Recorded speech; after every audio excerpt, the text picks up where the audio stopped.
As you can see, we're running Linux Mint 20.1 and we've got a bit of a dark theme happening here.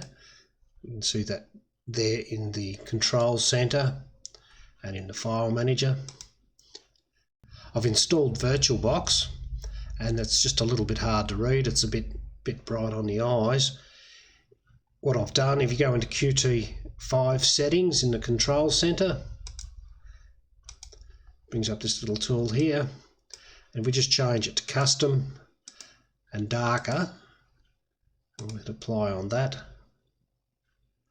Okay, and we'll restart Virtualbox. There it goes, it's just changed. I think it'll change a little bit more if we restart it again.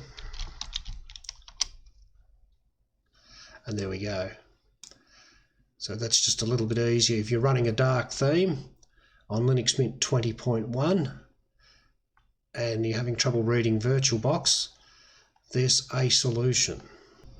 One other thing I've noticed with Virtualbox on this newer system is that Linux Mint, and I've tried it with Linux Mint and Ubuntu, both had the same thing. They take about 25 minutes to install as a virtual machine on my hardware.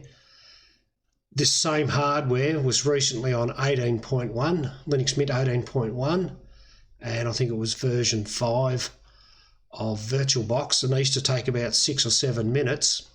So I don't know what's happened there, but that's just the way that it is now for whatever reason. As a comparison, I actually installed Manjaro Mate, and that did install in about 6 or 7 minutes as they used to on the old system.